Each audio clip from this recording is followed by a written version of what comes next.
Hello, everyone, and welcome to the launch for a suitable companion for the end of your life. My name is Elena Wilcox. I'm the editorial director at Coach House Books, and I just want to welcome you all. Thanks for being here. Such a lovely turnout on what is possibly the most perfect weather day Toronto has ever had. So thank you for being here. It means a lot to us. And I just want to start by acknowledging that Coach House Books is located on the traditional territory of many nations, including the Mississaugas of the Credit, the Anishinaabe, the Chippewa, the Haudenosaunee, and the Wendat peoples, and is now home to many First Nations, Inuit, and Métis people. It's my tremendous honor to introduce Robert McGill and his totally fantastic book called A Suitable Companion for the End of Your Life. It's a real honor to publish this book. It asks such big questions and in a way that is so totally fun and delightful and smart and the most imaginative thing I think I've ever come across. So really thrilled to be publishing it. Bob's going to give us a reading, and then we're going to have Grace O'Connell come in and do a little conversation, and then we'll open things up to audience questions. So if you think of things while this is all happening, please feel free to put them in the Q&A. Better than the chat, because sometimes the chat gets a little crowded. If you need to talk to any of us, you can just directly message us on the chat. You can talk to each other on the chat, and there's closed captioning available at the bottom. So without any further ado, I would like to introduce Robert McGill to read from his excellent novel. Good evening, everybody. Thank you, Alana. Thanks for those kind words. Thank you, Coach House Books, for hosting this launch and for publishing this novel. The Coach House team is it's a terrific team, and I just admired Coach House's books for a long time. I've also really continued to admire the things Coach House does to build literary community. So I'm really glad this novel is a Coach House book. I'm grateful to you all for being here tonight. I'm sorry that I can't see you, but like Darth Vader with Luke, I can feel your presence, and it kind of fills my heart.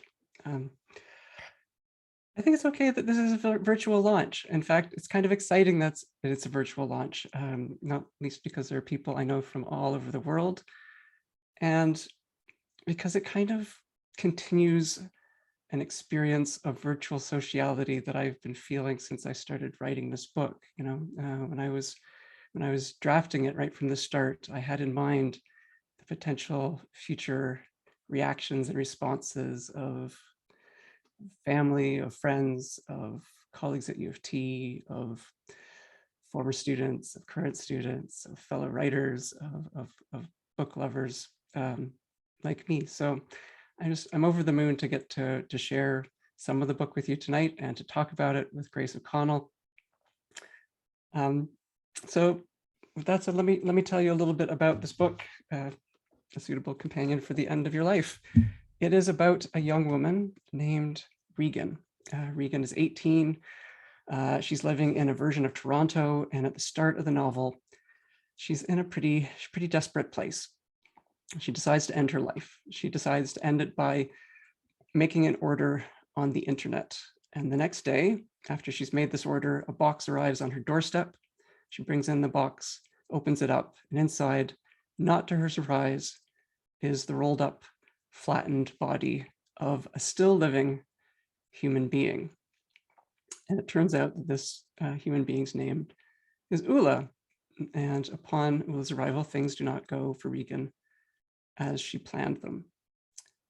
And she finds herself feeling differently about her life and very keen to preserve it and to preserve Ülle's, even in the face of some pretty urgent complications. So I'm going to read from the book. I'm going to read for about 10 minutes. I'm going to read a scene near the middle, and it doesn't actually feature Ülle. It features Regan and her father. Now, the eagle-eyed among you might have noticed that on the launch invitation in the background, there was a pattern of horseshoes, and that's a nod to the scene that I'm going to read. Up until this point in the novel, Regan's been alone in her family's house with Ülle. Her mother's away.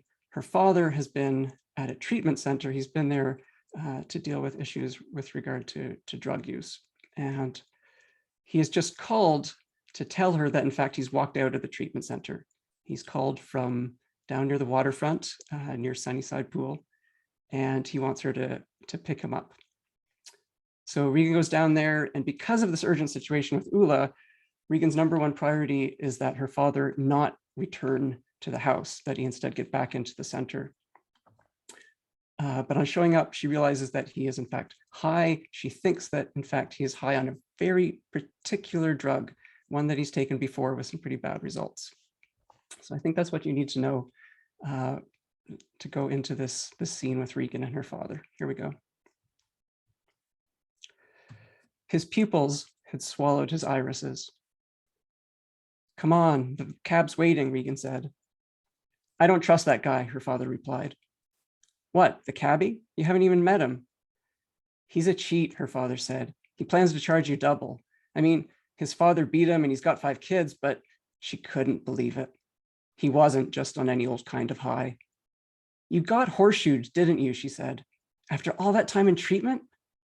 "Come on, you know I wouldn't do that," he replied, but he averted his eyes. How had he managed it? At the center, he wasn't supposed to have money. Maybe he'd come down here because one of his turd pipe musician friends lived nearby. "You really didn't get horseshoed," she said. "Let's see your back then." When she reached to yank at his sweatshirt, he jerked away. "I know you're angry," he began. "Dad, the horseshoe doesn't actually let you read minds. We go through this every time." It didn't matter what she said, though, not while he was on the stuff. "Let's just get you to the center," she said. "You can snoop into everybody's thoughts there." He shook his head. "I'm not going back." "Why not?" "I don't want to talk about it." Then he grimaced and reached to scratch at his back. "What's the matter?" she said. Looking caught out, he dropped his arm to his side. "Dad, it could be infected. Let me see." He rucked up his sweatshirt and turned around. The horseshoes were up near his shoulders. At least he always got them where nobody would see them. Each time a new one was applied, though, he acted proud. If he didn't watch it, he was going to turn into one of those horseshoe addicts who ended up in jail for stalking strangers, trying to eavesdrop on their thoughts, hoping to pirate their banking passwords.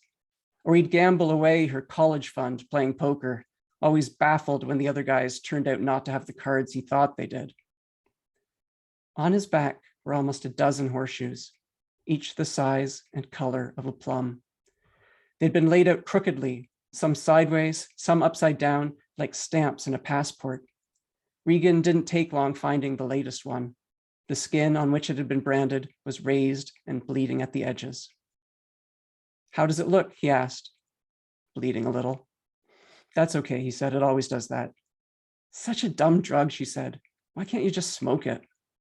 He tensed up. "What is it?" she said. "I was thinking," he replied. "Other people can get some of the effect from touching it."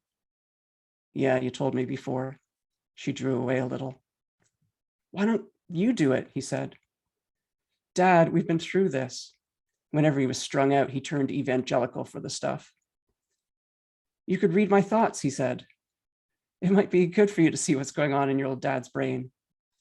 The idea made her skin crawl. "I mean, it's all nice stuff in there," he said. "Stuff about you, anyway."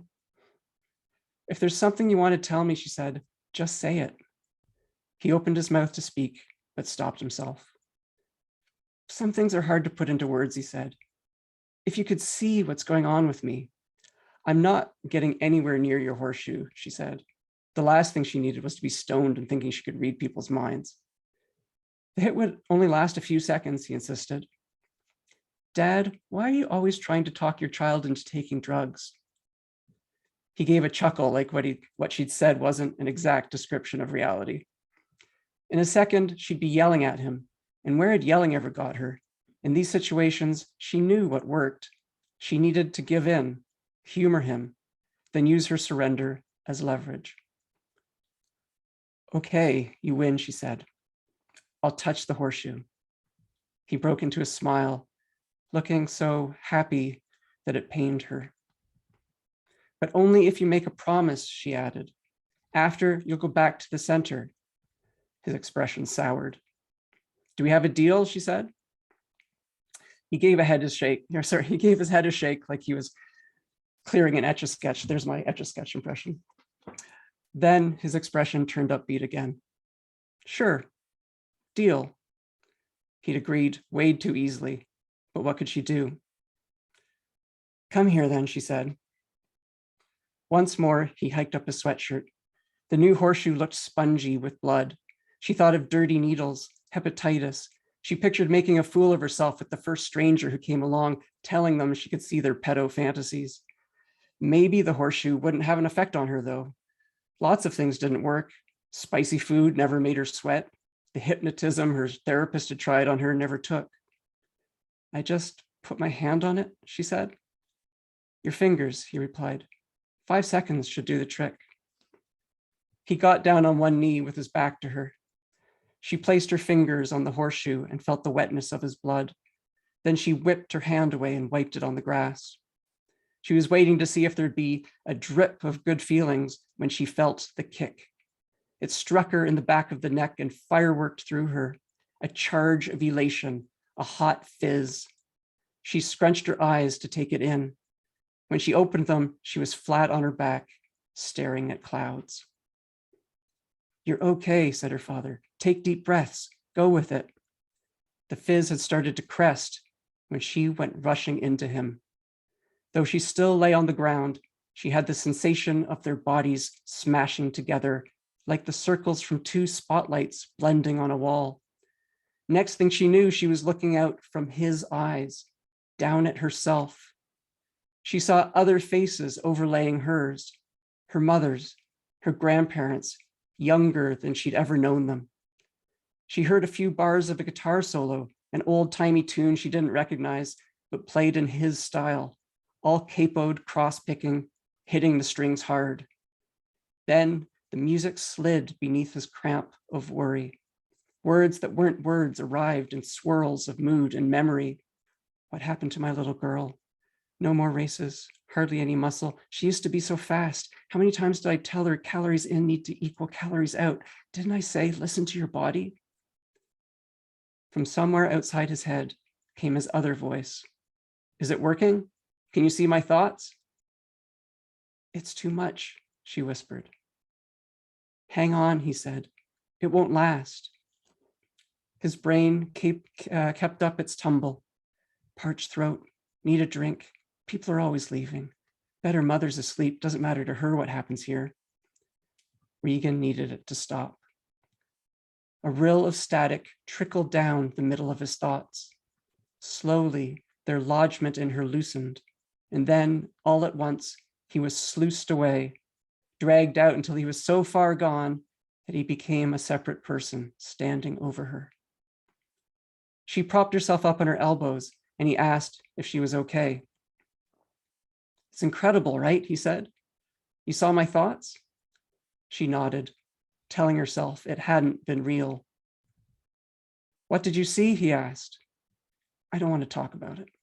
He looked offended. Why not? If you want to know, she said, read my mind. His shoulders slumped. The horseshoes worn off for me, he said. You took so long getting here. It's not my fault, she said, if your drug abuse isn't working out. Slowly, she regained her feet. Come on, she said. Let's get you to the center. Well, I think I'll stop there. Wow, thanks so much. That was so great to hear. And I'll let everybody know that we're actually making some horseshoe temporary tattoos. And if you order a book from Coach House's website, you will get yourself a copy of that. You get yourself your own horseshoe tattoo. To your disappointment or maybe relief, you will not be able to read minds, but you will have a temporary tattoo. So please think about doing that. I would like now to introduce Grace O'Connell, who is a Toronto-based writer and editor. She's the author of the novels Magnified World, a national bestseller, and Be Ready for the Lightning, which was named a top 10 book of 2017 by the Toronto Star. Her short fiction and essays have appeared in publications including the Globe and Mail, the Walrus, the Toronto Star, Fashion, Elle Canada, and the Journey Prize Stories. She lives in Toronto and works as a senior editor for openbook.ca. So Grace, if you want to join us, I'll let you two have a conversation. Great. Thanks so much for that very generous intro, Alana, and for that spectacular reading, Bob. It's nice to see everyone in the comments offering some virtual applause, as it's well earned. Thank you, Grace. Grace, before we get started, happy birthday. Thank you. Everyone, it is Grace's birthday. Grace has gone well beyond the call of duty being here tonight. Grace, I'm so thankful to you for doing this on your birthday. And I have a little something for you. Well, I have a little something for you. And I'm not going to sing happy birthday for copyright reasons. And by copyright reasons, I mean, I have a terrible voice. I mean, like if burnt hair were a sound. I've got this like for you. Oh, and so yeah, just a little something. And I'd invite you to, if you feel like it, to make a wish, and to blow out the candle. All right.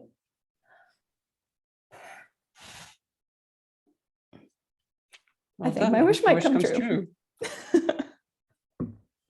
Well, thank you for that, Bob. Those are probably definitely the most delicious start to a book conversation that I've had in recent memory. But speaking of delicious, you have this absolutely delicious book that we get to jump into. And obviously the fictional pandemic that you created took a lot of world building, especially since you were creating it before our pandemic. So I'm not saying it's suspicious or that we should be suspicious of you. But certainly you didn't have the experience of having lived through a pandemic to draw on when you were creating this. And there were other aspects of the world, but the horseshoe drug that we just heard about, the flat packing that you alluded to. I want to know where you started as you were doing all of that complex plotting and background work, because you ended up with a very slim and tight novel, but we get so much information in really sort of elegant ways throughout. Yeah, well, it started very narrowly and very simply. I ordered a mattress on the internet, and this was the first one I'd done in this way, where you get it all rolled up and kind of flattened, and I took it out and put it on the bed, and there's a little note that said this mattress will take up to 48 hours to fully decompress. And so I kind of shut the door in the bedroom and went about the next couple of days imagining this mattress just slowly coming into shape, like some stranger gaining form in the bedroom. And I thought, what does this mean? And my mind goes immediately to imagining it as a person. And then, as I spent more time thinking about it, I said, what does it mean that I'm thinking about it as the person, and I'm not thinking about the person or the people who made it, or the people who shipped it, or the people who delivered it to my doorstep. It's just such a weird world we live in, where we have these highly mediated and physically distant relationships. And that was true even before the pandemic and before we knew what Zoom was, right? So the story kind of built outwards, it bulked up itself from there, just thinking about a story that would make use of this weirdness that I'd imagined, and try to inject some sense of weirdness back into what I take to be in some way a deeply weird society we find ourselves in. You could say the story slowly inflated over several months. It did. It was originally, it was really going to be just about the arrival and sorting out what that meant for Regan. But the more I wrote it, the more I thought about what lay behind this moment, the more I realized there were more people's stories to tell than just hers. Well, to sort of build on that, one of the more people involved in your cast is one of the most fantastic villains that I've seen in a book in many, many years. And I mean, in a sense, everybody in this book could be called a villain, but there's a sort of traditional villain who goes by the excellent name Mormor. And I have to share at least a line or two describing her, because it's so great. She had muscles of an impossible size. Her neck was as thick as a stump. Her back spread like a wingsuit.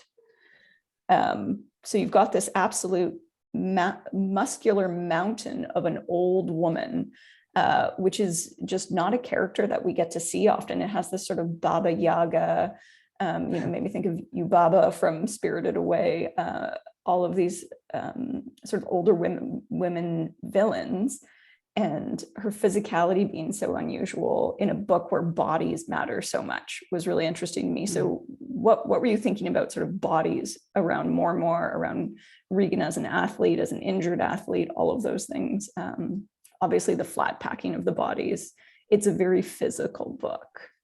And I'm curious where that came from and how you worked through it. Yeah. Well, obviously, more is based on me. Clearly autobiographical. Well, I started off with, okay, we're going to have a person who's a grandmother and a kind of mob boss.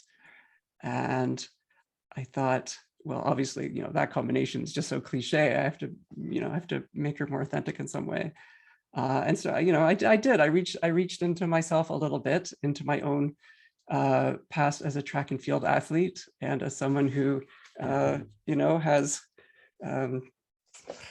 type 1 diabetes and a fraught relationship to my body. And so more has some different physical issues, but they also connect up to her past as a track athlete. And, I just spent time with her. She was at the start, a secondary character, so to speak. And also, as you pointed out, kind of the closest thing to a traditional villain in the book. And I didn't want to leave her at that. I wanted to spend time with her and think of her maybe, not just as a villain, but maybe another protagonist in the book. And by the end, I felt a much greater sympathy for her. I can see how you would. I had a sneaking sympathy for her throughout, even though she does some pretty villainous things. But I think that's one of the things that you are exploring in such an interesting way here. If this book were written from different perspectives amongst its cast, it would be a very different story. And you actually do something sort of formally interesting with perspective in that the book is structured in alternating sections, one of which is a sort of more straightforward perspective from Regan, but the other one is a direct address, and we don't know for most of the book who is being spoken to. And that's a little bit of a fun mystery that you've created. So I was curious where that structure came from, if the book was structured like that from the beginning, if it was something you came to through rewrites and editorial, and how you sort of found that perfect recipe. Yeah, the original story was going to be just following Regan. It was going to be a single perspective. And then as I said, as the story bulked up, as it were, and as it became more and more Ülle's story as well, I wanted there to be chapters that paid attention to how Ülle had ended up where she's ended up. And I did want there to be a bit of a mystery as to who's speaking in that chapter, or in those chapters, I should say, the alternating ones. This resulted in a really interesting situation because we get this narrator's voice. We don't know who it is. Then an audiobook was produced for the novel, and I had not thought about what would happen to this novel upon it being an audiobook, but I got a set of questions from the narrator, Marina Delcheva, who did a terrific job with the performance. And at the outset, she asked me, what are we going to do with this narrator? Should I narrate these chapters using the voice for the character that I'm using other places they appear? And I thought, oh my goodness, that's going to completely ruin the mystery, isn't it? It's going to spoil it right from the start. So I had to kind of both think about how the audiobook would play out differently and try to think of some kind of ingenious solution that would make it work in some way. And I won't spoil it by saying what happened, except to say that it ended up involving a significant technical performance challenge for Marina, and she just hit it out of the park with it. It's just amazing. Well, now we all need to get the audiobook as well as the paperback then. You've sold us.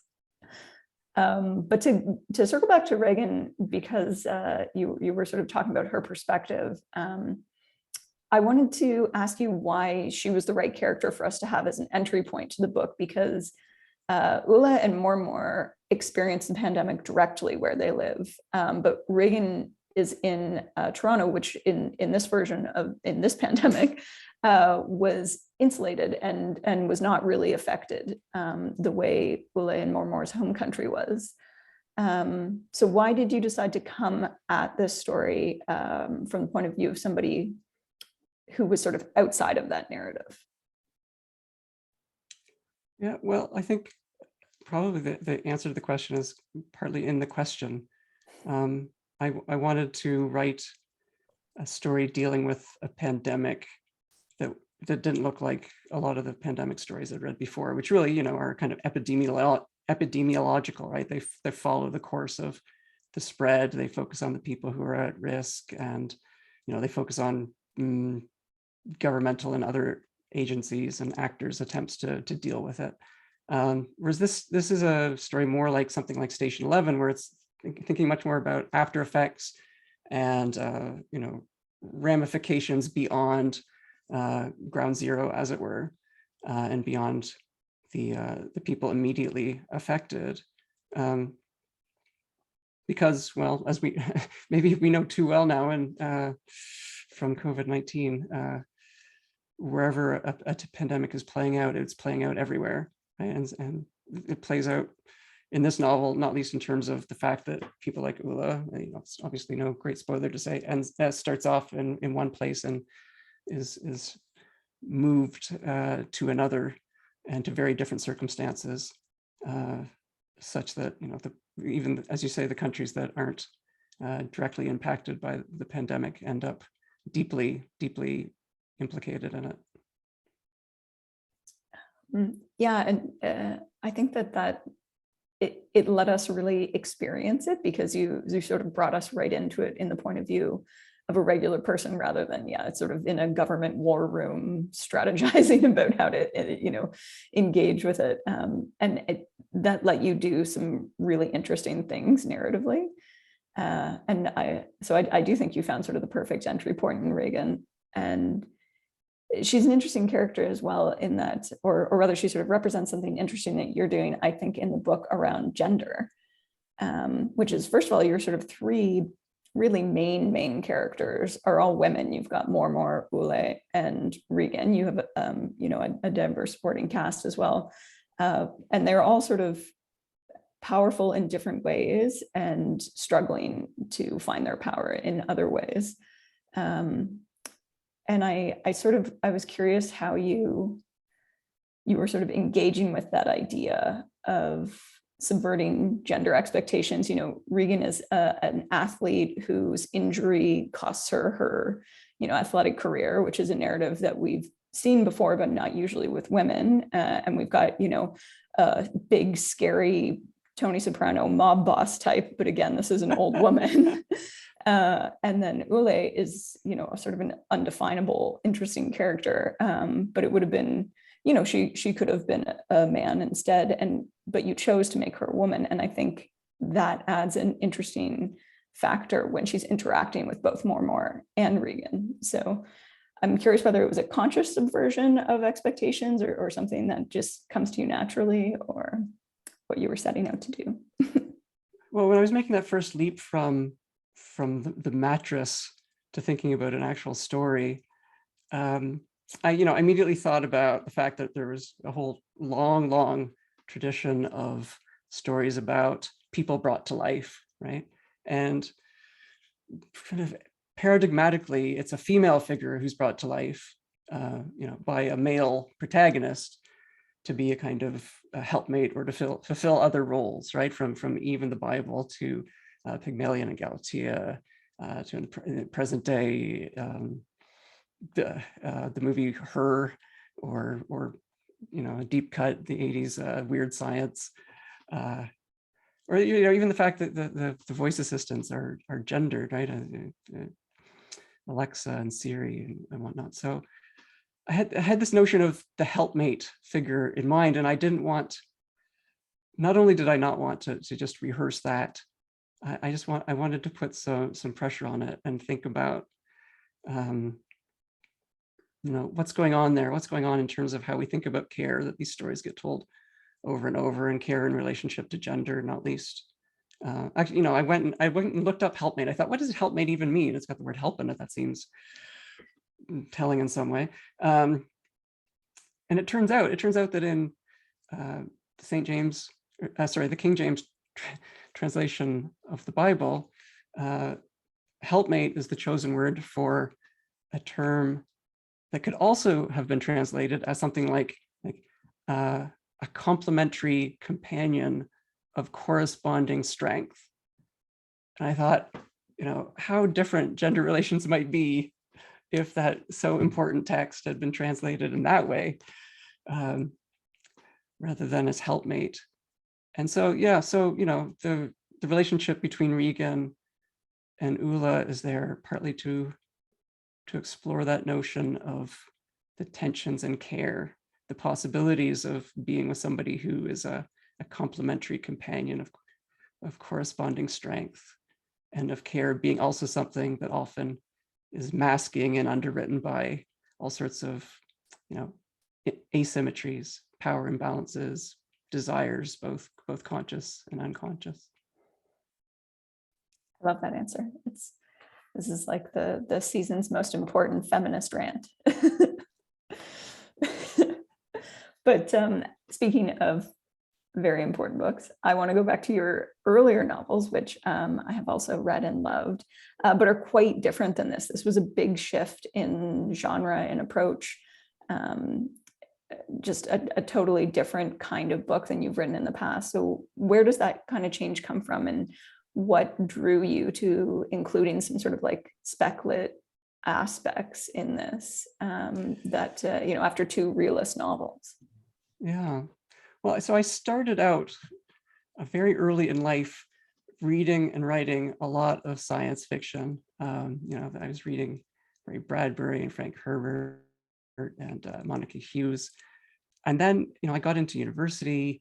I started reading people like Alice Munro and Michael Ondaatje, Within the Skin of a Lion, and realism suddenly became a very exciting thing for me. I was, very impressionable. Obviously, I read In the Skin of a Lion, immediately became a nun and started sewing up filtration plant intake pipes and writing these realist novels.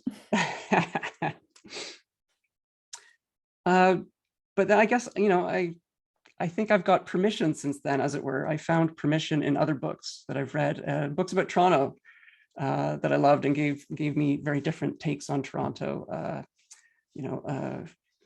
Brown Girl in the Ring by Nalo Hopkinson, or 15 Dogs by Andrea Alexis, or I should point out, Magnified World by Grace O'Connell. Grace, your first novel is such a terrific novel of Toronto, not least, and really I think was a kind of inspiration in terms of how it pays attention to very particular places in the city and finds a kind of magic in the specificity of those places.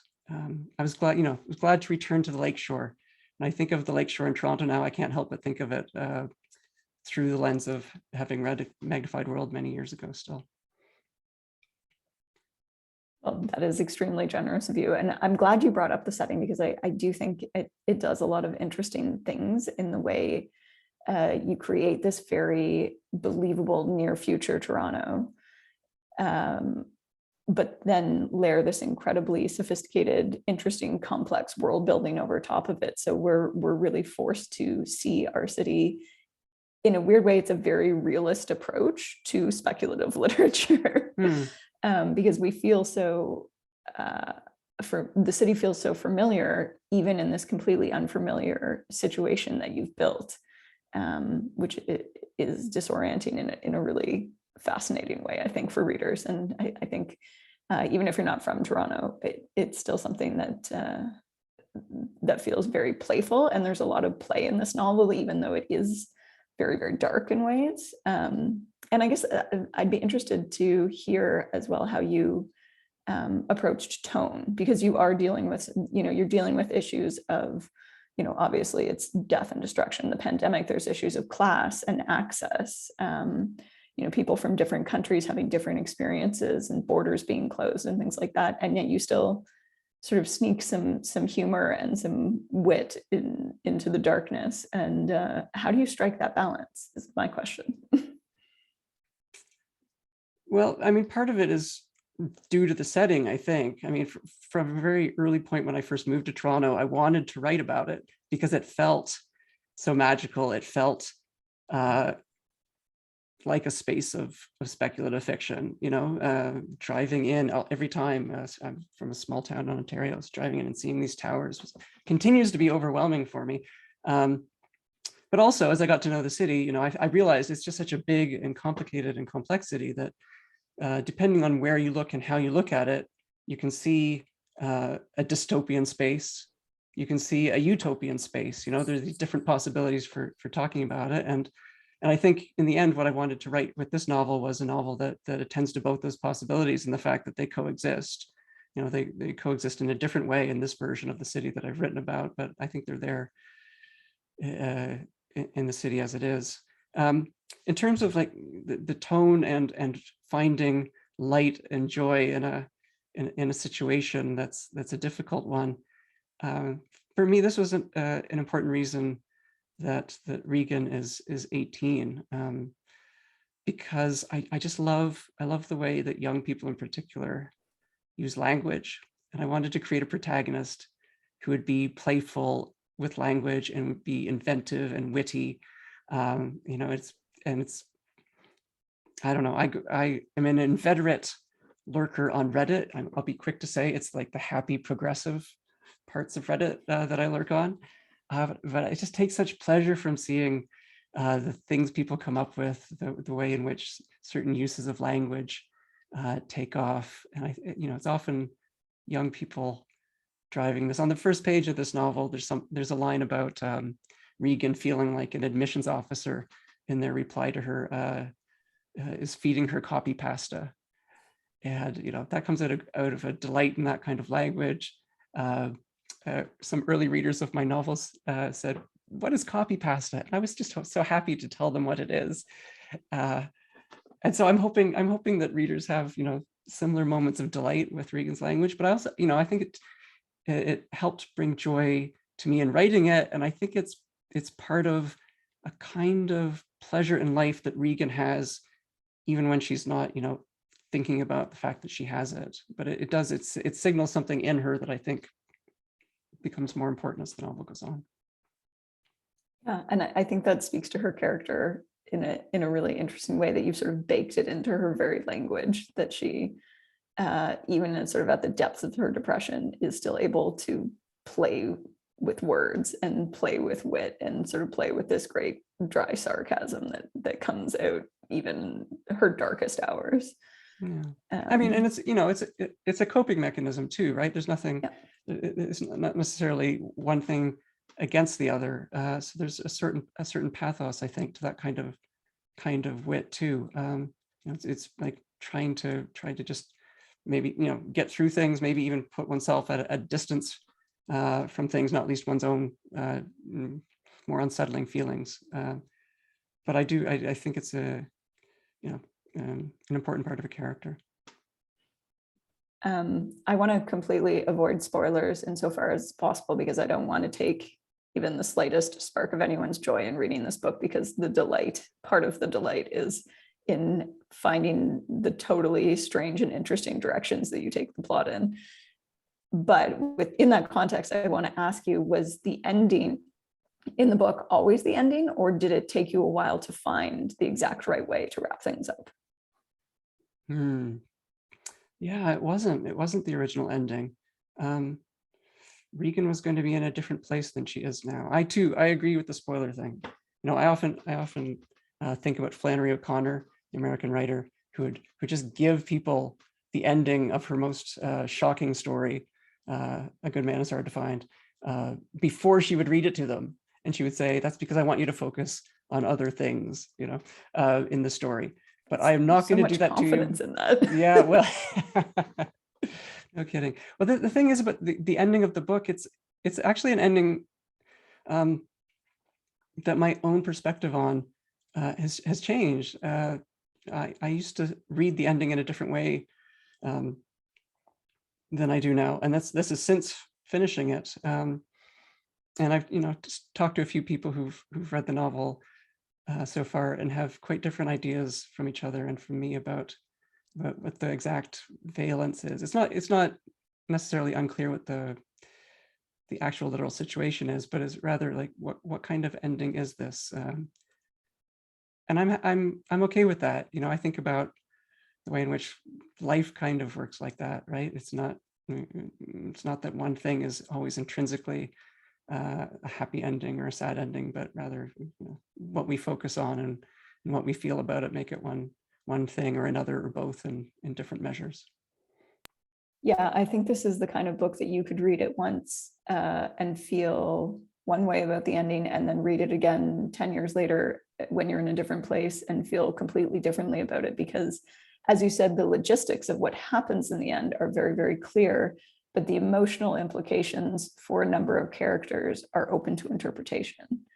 And I think that that's a really interesting trick to have pulled off, especially in a way that feels like a very fulsome ending, where you haven't sort of played any tricks, and yet you still sort of do this magic trick essentially with the ending. And so yeah, everybody keep reading if you've already started, and start reading now if you haven't.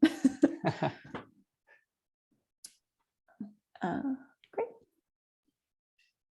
And I'll just chime back in here to second what Grace is saying. The ending is definitely worth getting to. So we have one question from the audience. Perhaps we have more. If any of you want to chime in, please do. This is from Aaron Soros, who Hi, Aaron. Who misses talking to you and misses Toronto. So reading this book is going to make you miss Toronto even more, I would say. Aaron asks, I was wondering if Regan was a reference to King Lear. I was also wondering about the function of madness here, the imaginary friend, the ability to read minds, or the yearning to do so. It feels like you are entering madness and finding its logic. So 2 questions. Do you want to tackle those? Yeah, well, definitely I am aware of Regan and King Lear, and had Shakespeare in mind, I guess, when I named Regan, although that wasn't it wasn't meant to be primarily an illusion I was counting on people getting. I think we've just had the passage between involving Regan and her father, and clearly Regan's relationship with her father is an important one, although maybe not necessarily the most important one in the story. But certainly, questions of caregiving with regard to parents are things that are there in the play and in the novel. I hadn't realized until I don't know what brought this to my attention. Maybe just Googling the name, that Regan, and this is long after I'd begun drafting the novel, that Regan is a main character in The Exorcist as well. And I say that in a slightly questioning way because I am too timid ever to watch The Exorcist. But I like that. And maybe there are things to say about that as well. I hadn't thought about Regan in terms of madness per se, but I certainly had thought in terms of matters of reading people's minds and the sort of other speculative / surreal elements of the story that I was doing something maybe less like science fiction than like a fairy tale, a contemporary fairy tale.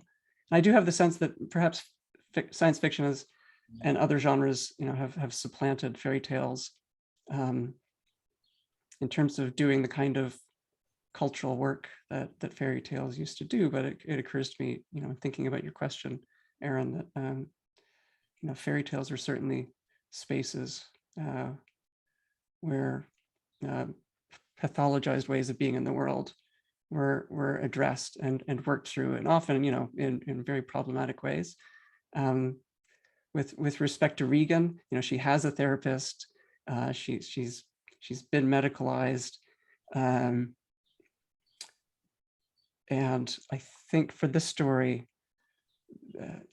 really, I was keen to follow her in moments when she's not going through that process of medicalization, but where that has framed her experiences, and that has it informs some of the decisions she makes, not only in terms of the care that she's seeking out from other people, but in terms of the care that she's very keen to give people.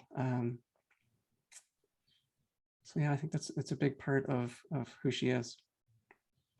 It's one of my favorite things about the novel is your treatment of her depression, and how you make it not,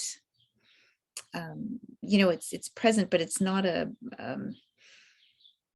it's a dark cloud for her, but it doesn't oppress the whole novel. There's still much sort of joy and delight in the process. So it's a very interesting treatment of depression, and I think really important and quite fascinating. So I'm going to read the next question, which is from Adam Saul. It's more of an imperative than a question. Adam says, talk about the relationship between writing a novel with a young woman protagonist and your other life as a professor. Interesting. Well, I talked about Reddit as one place where I find the language of young people inventive and exciting and inspirational.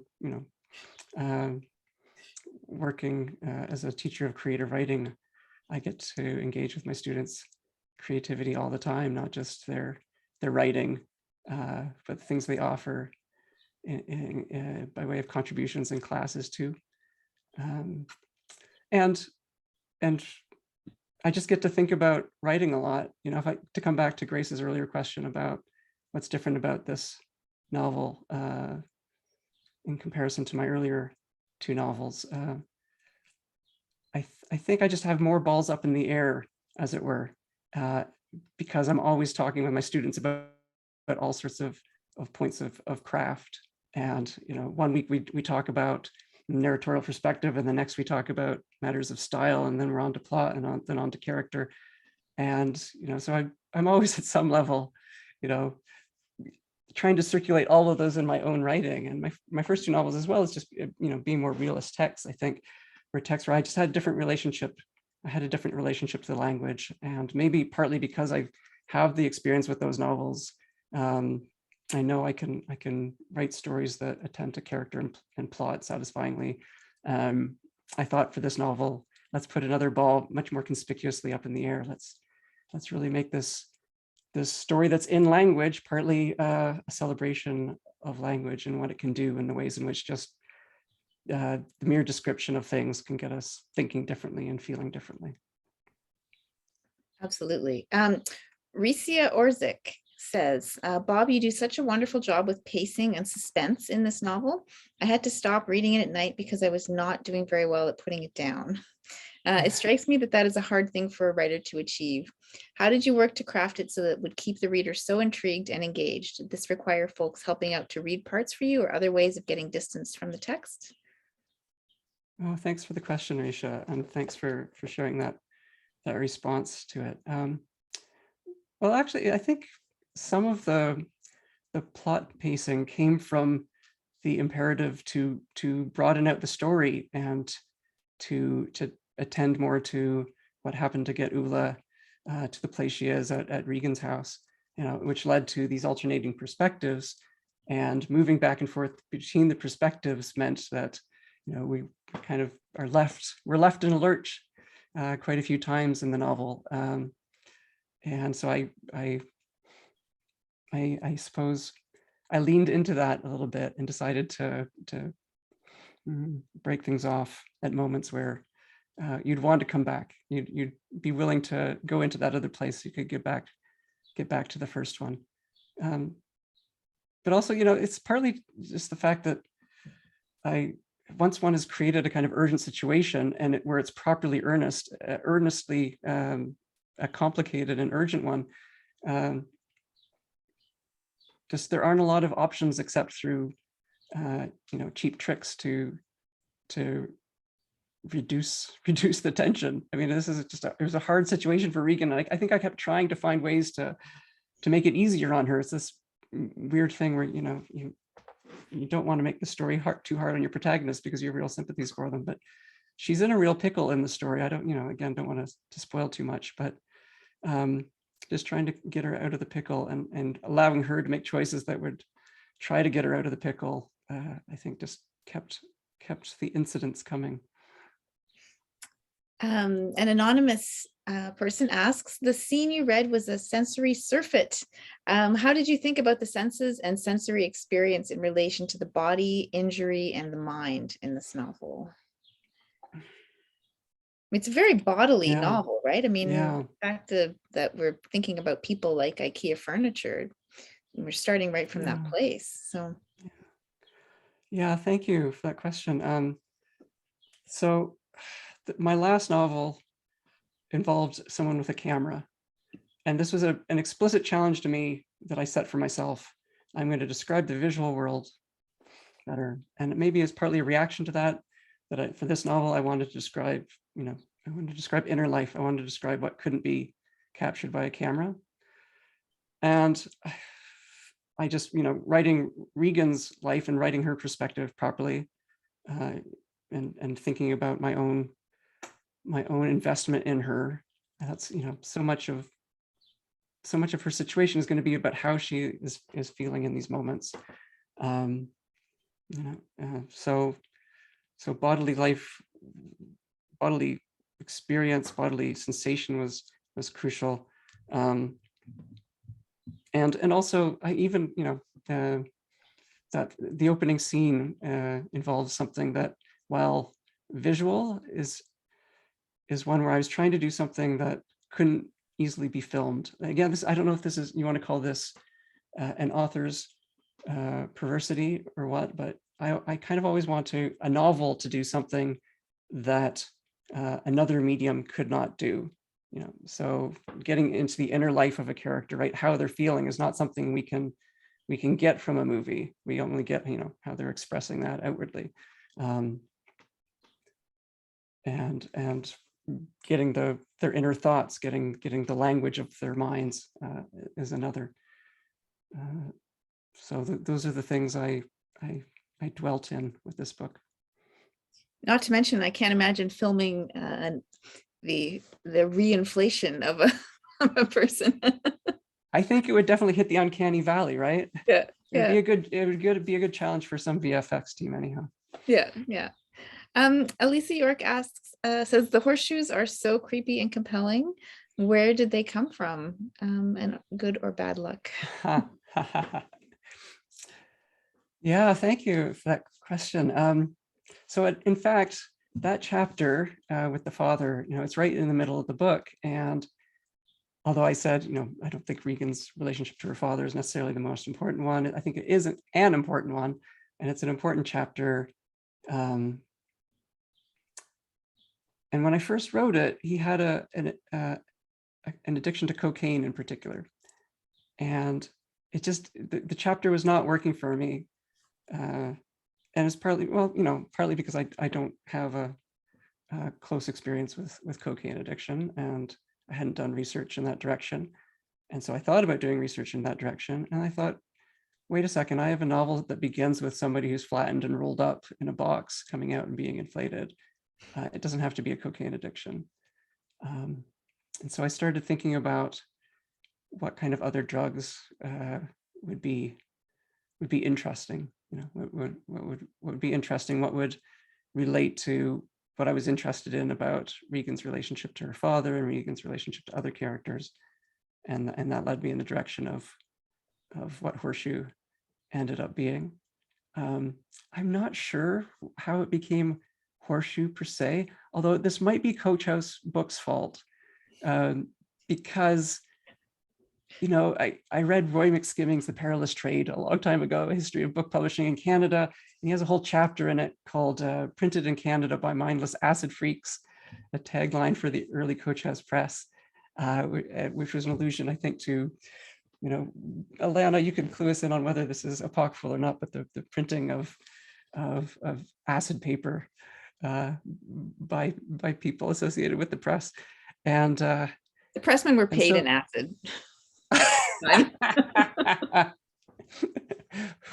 Well, and so, you know, it's not far to leap from Coach House to Horseshoe, is it? So maybe that's where it came from. It also says a lot about the dad, because it's, you know, it's an addiction to empathy in a way. It's the opposite of cocaine. You know, or at least the imagined empathy. Imagined empathy, yeah. Exactly. Well, I think it's time for us to wrap up. What an amazing reading and conversation. Thank you so much, Grace, for joining us, and thank you, Bob, for letting us publish your book and for participating in this tonight. It's lovely to see all of you here. Lots of familiar names in the participant list. So thanks to everyone. And I hope you'll think about reading Bob's book, because you absolutely should. And yeah, I think that's all. So have a good night, everyone. Thank you so much. Thanks, Alana. Thanks, Grace. Bye, everybody.